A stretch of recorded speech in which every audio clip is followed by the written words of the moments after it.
السلام علیکم ورحمۃ اللہ وبرکاتہ۔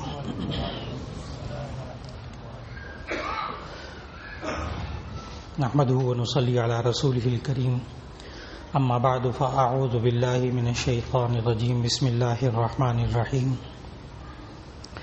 والذين يقولون ربنا هب لنا من ازواجنا وذرياتنا قرة اعين واجعلنا للمتقين اماما، صدق اللہ العظیم۔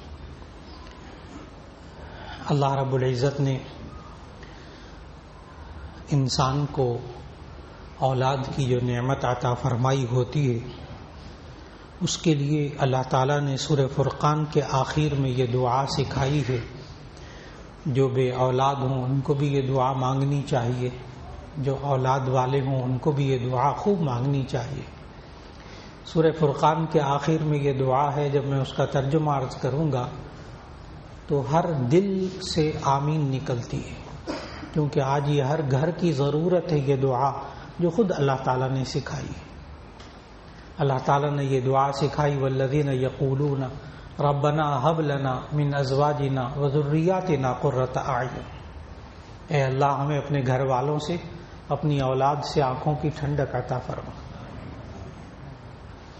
آج انسان دنیا کی ہر چیز گھر میں جمع کر لے، ہر سہولت جمع کر لے، پیسہ کما لے، گھر اچھا بنا لے، سواری اچھی آ جائے، سب کچھ چیزیں موجود ہوں، لیکن اولاد سے اور گھر والوں سے آنکھوں کی ٹھنڈک نہ ملے تو انسان کو یہ سب چیزیں مٹی نظر آتی، بالکل بیکار نظر آتی۔ اور اگر وہی انسان جس طرح بھی زندگی گزار رہا ہو، کم مال و دولت ہو، کم چیزیں ہوں یا زیادہ ہوں، لیکن اولاد سے اور گھر والوں سے آنکھوں کی ٹھنڈک نصیب ہو جائے تو یہ دنیا کی آج بہت بڑی نعمت ہے اس انسان کے لیے۔ یہ انسان جب کسی مشین سے ٹھنڈک حاصل کرنا چاہتا ہے تو اس انسان کا ایک طریقہ یہ ہوتا ہے کہ مشین بنانے والے کی ہدایات پر عمل کرتا ہے۔ اب سردی کا موسم شروع ہو رہا ہے، لوگوں نے ایئر کنڈیشن بند کر دیے۔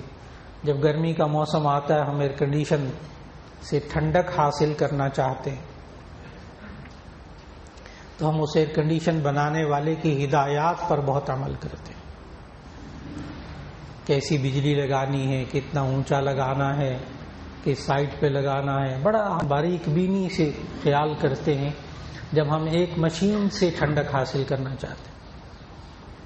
لیکن جب ہم ایک اولاد سے آنکھوں کی ٹھنڈک چاہتے ہیں، اپنے گھر والوں سے آنکھوں کی ٹھنڈک چاہتے ہیں، اس کے لیے صرف ایک طریقہ ہے کہ جس نے گھر والوں کو بنایا، جس نے بچوں کو بنایا، جو بچوں کا بھی خالق ہے، گھر والوں کا بھی خالق ہے، اس نے ان دونوں مشینوں کو کیسے چلانے کو کہا تاکہ ان سے ٹھنڈک مل جائے، اولاد سے، بچوں اور بچیوں سے ٹھنڈک مل جائے۔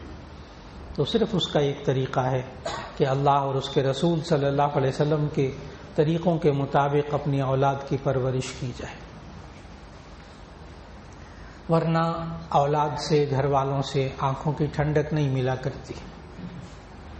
اور نبی کریم صلی اللہ علیہ وسلم نے پیدائش سے لے کر موت تک زندگی کے ایک ایک مرحلے کے لیے اسوہ حسنہ پیش کیا ہے، یعنی اپنی زندگی کو بہترین نمونہ بنا کر پیش کیا ہے۔ کاش کہ جب بچے انسان کے جوان ہو جائیں، بچیاں جوان ہو جائیں تو باپ اور ماں اپنی بچوں اور بچیوں کے سامنے یہ کہہ سکیں کہ بیٹا ہم نے آپ کی پرورش اللہ اور اس کے رسول صلی اللہ علیہ وسلم کے کہنے کے مطابق کی ہے، کبھی ان کے حکم کی خلاف ورزی نہیں کی آپ کی پرورش میں۔ لیکن اس کے لیے ماں باپ کو آگاہ ہونا بہت ضروری ہے کہ ماں باپ شروع سے لے کر آخر تک سمجھتے ہوں اب یہ بچہ ہے، پیدا ہوا ہے، اب ہماری کیا ذمہ داریاں، اب یہ بولنے لگا ہے، چلنے لگا ہے، ہماری کیا ذمہ داریاں اللہ اور اس کے رسول صلی اللہ علیہ وسلم نے بتائی ہیں، اب یہ جوان ہو گیا ہے، اب اس کی کیا ذمہ داریاں ہیں۔ چنانچہ اسوہ حسنہ سے ایک ایک مرحلہ آہستہ آہستہ جمعے کے ان بیانات میں عرض کرنا مقصود ہے۔ نبی کریم صلی اللہ علیہ وسلم نے جب بچہ یا بچی دنیا میں آئے تو فوراً بعد ایک بات کا حکم دیا کہ اس کے دائیں کان میں اذان کہی جائے، بائیں کان میں اقامت کہی جائے۔ یہ سنت ہے، دائیں کان میں اذان اور بائیں کان میں اقامت۔ ایک وقت تھا لوگ کہتے تھے، بڑے پڑھے لکھے لوگ بھی کہتے تھے کہ جی یہ بچہ ہے چھوٹا سا، اس کو کیا پتا اذان کیا ہوتی ہے، اقامت کیا ہوتی ہے، تو اذان کا کیا فائدہ۔ ایک وقت تھا لوگ کہتے تھے، اب نہیں، اب سائنس نے بہت ترقی کر لی۔ اب تو سائنس یہاں تک کہتی ہے بچے کی پیدائش کی بعد کی بات ہے، جو ماں اس کی پیدائش سے پہلے جو ماں کا مزاج ہوتا ہے وہ بچے میں آتا ہے۔ ماں ان دنوں میں زیادہ غصہ کرے تو بچہ غصیلا پیدا ہوتا ہے۔ اب تو 10-12 سال کا جب بچہ ہو جاتا ہے اس میں کوئی بیماری نکلتی ہے تو بڑے بڑے ڈاکٹر کہتے ہیں کہ اس نے ماں نے پیدائش سے پہلے فلاں دوائی کھائی ہوگی جس کا یہ اثر ہوا ہے۔ اب تو سائنس یہاں تک پہنچ گئی کہ اس بچے کے اوپر، اس بچے کے دنیا میں آنے سے پہلے ماں کے اعمال کا اثر بچے کے اوپر آتا ہے۔ بہت تفصیلات ہیں اس میں، یہ پوری سائنس ہے کہ ماں کو اپنا وقت کیسا گزارنا چاہیے تاکہ اس کے بچے کے اندر یہ خوبیاں پیدا ہوں۔ چنانچہ اب جب بچہ دنیا میں آتا ہے تو اس کے دائیں کان میں اذان، اللہ کا نام، اللہ کے رسول صلی اللہ علیہ وسلم کا نام اتارا جاتا ہے۔ اس اتارتے وقت بھی ہماری کیفیات اس لیے نہیں ہوتی کہ اس کے لیے بھی ہم کوشش کرتے ہیں کوئی مولانا صاحب مل جائیں تو وہ اذان دے دیں، اقامت کہہ دیں۔ حالانکہ باپ اگر اذان دے، باپ اگر اقامت خود کہے تو اس کا لہجہ، اس کے جذبات وہ تک اولاد میں منتقل ہوتے ہیں۔ بہت دفعہ ایسا ہوا کہ اسپتالوں میں بچوں، بچیوں، نواسوں، نواسیوں کی وجہ سے جانا ہوتا ہے تو لوگ دیکھتے ہیں شکل و صورت تو وہ کہتے ہیں ہمارے ہاں بیٹا ہوا ہے، بیٹی ہوئی ہے، مولانا صاحب آپ ذرا اذان دے دیں۔ بہت اچھی بات، کسی بزرگ سے اذان دلوائی جائے، بہت اچھے اثرات، بہت اچھی بات۔ لیکن جب دیکھتا تھا کہ والد کوئی کہنا ماننے والا بندہ ہے تو اس کو کہتا تھا میں گود میں لیتا ہوں، آپ اذان دیں۔ آتی اذان؟ کہتے جی آتی۔ بہت دفعہ ایسا ہوا کہ گود میں بچے کو لیا، میں نے کہا دم بھی کروں گا، دعا بھی کروں گا، لیکن اذان آپ نے۔ یقین جانے کہ مجھے ایک باپ بھی ایسا نہیں ملا کہ جو اپنے بچے یا بچی کی کان میں اذان دے رہا ہو اور وہ رویا نہ ہو، ایک بھی نہیں ملا۔ جذبات ہوتے ہیں اس وقت کہ یہ میری اولاد ہے، یہ بڑی ہوگی، اس کے کان میں اللہ اور اس کے رسول کی آواز اتار رہا ہوں۔ اس کے جذبات ہی اور ہوتے، اس کی کیفیت اور ہوتی۔ اور نبی صلی اللہ علیہ وسلم نے سمجھایا کہ جب دنیا میں بچہ آتا ہے تو شیطان اس کے کچوکے لگاتا ہے، اس کو کوئی چیز چبھوتا ہے جس کی وجہ سے وہ روتا ہے۔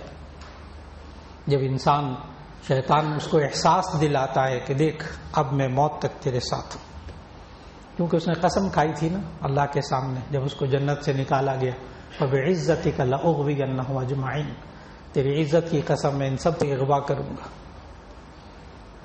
لیکن جب انسان اللہ اور اس کے رسول صلی اللہ علیہ وسلم کا نام کان میں اتارتا ہے تو اس کے دائیں کان میں اذان دی جائے، بائیں کان میں اقامت کہی جائے۔ ایک یہاں باریک بات عرض کرتا چلو، عام طور پر یہ ہوتا ہے کہ جب ہم بچے کو گود میں لے کے اذان دیتے ہیں نا تو ہم اپنے لیفٹ رائٹ کو دیکھتے ہیں۔ یہ ایک عجیب سی بات بتا رہا ہوں، ہم اپنے دائیں اور بائیں کو دیکھ کر اذان دیتے ہیں، یہ غلط۔ آپ نے بچے کے دائیں کان کو دیکھنا ہے، کیونکہ آپ جب بچہ گود میں لیں گے تو ایسی صورت میں بسا اوقات اس کی لیفٹ جانب آپ کی طرف پہلے ہوتی ہے، تو آپ نے بچے کے کان کو دیکھنا، اپنے دائیں بائیں کو نہیں دیکھنا۔ بچے کے دائیں کان میں اذان اور بائیں کان میں اقامت کہی جائے۔ پھر اس کے بعد نبی صلی اللہ علیہ وسلم نے سکھایا کہ جب بچہ 7 دن کا ہو جائے، 7ویں دن، تو 7 دن تک اس کا اچھا سا نام رکھا جائے۔ یہ نبی صلی اللہ علیہ وسلم نے سکھایا۔ اب نیٹ پہ دیکھتے ہیں عجیب و غریب نام ہوتے ہیں، نیٹ پہ ہی مطلب لکھے ہوتے ہیں، گوگل میں لکھے ہوتے ہیں. اب وہ مولوی گوگل صاحب پہ اتنا اعتماد ہوتا ہے کہ وہ لغت اٹھا کر نہیں دیکھیں گے. بہت پریشانی ہوتی ہے جب وہ نام ذرا بڑے ہو جاتے ہیں، پوچھتے نام کیا رکھا ہے، کہاں سے دیکھا، وہ جی وہاں دیکھا تھا، یہ جنت کے فرشتے کا نام ہے. کہاں سے دیکھا؟ وہ جی گوگل سے دیکھا، نیٹ پہ دیکھا. نہیں، معلومات ظاہر ہے مستند بھی ہیں، نہیں غیر مستند بھی ہیں، علماء موجود ہیں، قرآن حدیث موجود ہے. نبی کریم صلی اللہ علیہ وسلم نے کچھ رہنمائی دی ہے، اصول بتائے ہیں کہ کون سے نام اچھے ہوتے ہیں. سب سے اہم بات، چاہے کسی زبان کا نام، ضروری نہیں کہ عربی ہو، لیکن آپ کو ابھی تھوڑی سی دیر میں سینکڑوں نام بتا دوں تو سینکڑوں نام. دیکھیے 99 نام اللہ تعالیٰ کے ہیں، ان کے شروع میں عبد لگا دیں، وہ آپ بچے کا نام رکھ سکتے. نبی صلی اللہ علیہ وسلم کے صفاتی نام 99 قرآن مجید کے دونوں طرف لکھے ہوئے ہوتے ہیں. اللہ تعالیٰ کے بھی 99 نام ہوتے ہیں، اس میں عبد لگا دیں، وہ نام رکھے جا سکتے. اور اسی طرح محمد نبی صلی اللہ علیہ وسلم کے نام مبارک. پھر کوئی نام ذہن میں ہو تو اس کے لیے کیا چیز سامنے رکھنی چاہیے. نبی صلی اللہ علیہ وسلم نے سب سے پہلی ہدایت یہ دی کہ بچے کا جب نام رکھیں تو سوچ کر رکھیں. کیوں؟ اس کے لیے حدیث ذہن میں رکھیے گا کہ نبی صلی اللہ علیہ وسلم نے کتنی اہمیت بتائی اچھا نام رکھنے کے بارے میں.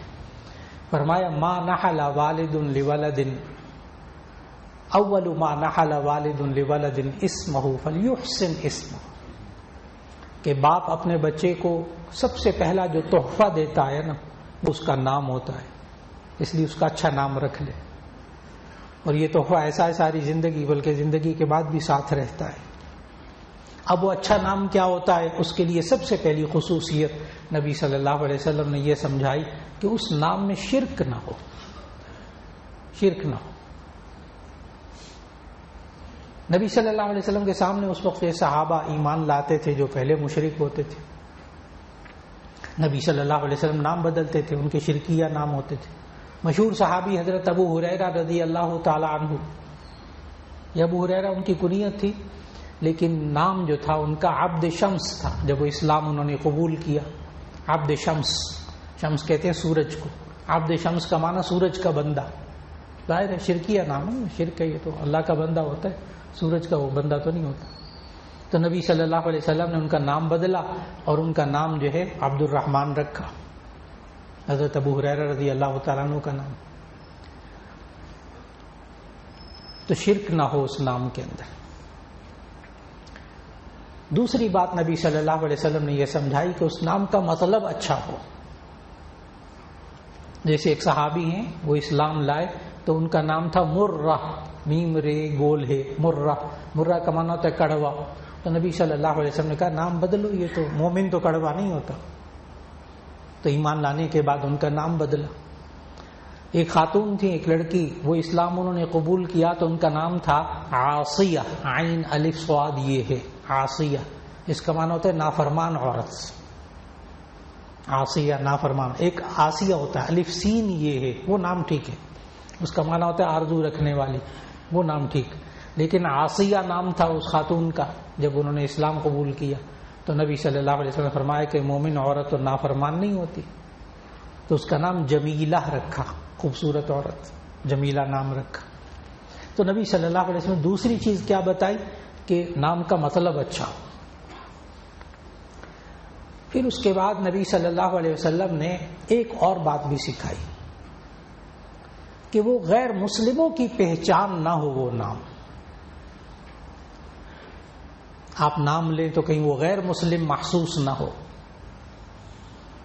اگرچہ وہ نام گزشتہ انبیاء میں، آسمانی کتابوں میں انبیاء کا نام ہونا، تب بھی وہ بچوں کا نام نہیں رکھنا.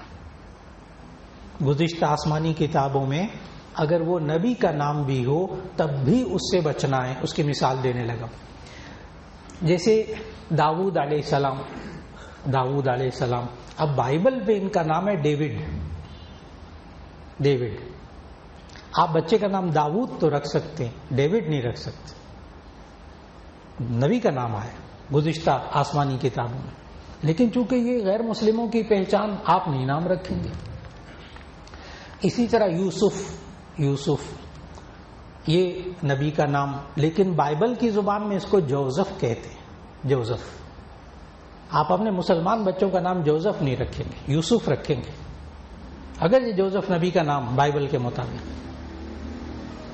اسحاق علیہ السلام، آپ اپنے بچے کا نام اسحاق رکھ لیں، لیکن آئزک نہیں رکھیں گے۔ آئزک بائبل میں اسحاق علیہ السلام کو کہتے ہیں۔ سلیمان علیہ السلام نام رکھیں سلیمان، لیکن بائبل کی زبان میں ان کو سولومن کہتے ہیں، سولومن، آپ نہیں نام رکھیں گے۔ تو میں نے عرض کیا کہ اگرچہ نبی کا نام ہو لیکن اس سے غیر مسلم پہچانا جاتا ہے، تو ایسی صورت میں آپ وہ نام بھی نہیں رکھیں گے۔ یہ نبی صلی اللہ علیہ وسلم 3 ہدایات دی۔ نمبر 1، اس میں شرک نہ ہو۔ نمبر 2، اس کا مطلب اچھا ہو۔ نمبر 3، اس سے غیر مسلم کی پہچان نہ ہو۔ یہ 3 اصول نبی صلی اللہ علیہ وسلم نے سمجھائے۔ پھر اچھے نام خود نبی صلی اللہ علیہ وسلم نے بتائے کہ مجھے جو پسندیدہ نام ہے وہ عبداللہ ہے، عبد الرحمن ہے، جی آپ رکھ سکتے، لیکن نبی صلی اللہ علیہ وسلم نے اپنے بچوں کے نام یہ نہیں رکھے تاکہ ساری امت ہی کہیں عبداللہ عبد الرحمن ہی نہ ہو جائے۔ نبی صلی اللہ علیہ وسلم اپنے بچوں کے نام بدل بدل کے رکھے۔ کوشش ہو کہ کم از کم نزدیک نام نہ ہو، تو انبیاء کے نام رکھ سکتے ہیں، اللہ تعالیٰ کے ناموں کے شروع میں لفظ عبد لگا کر نام رکھ سکتے ہیں بچوں کے، اسی طرح بچیوں کے لغت میں دیکھ لیا جائے۔ ضروری نہیں کہ عربی کے ہوں، ضروری نہیں۔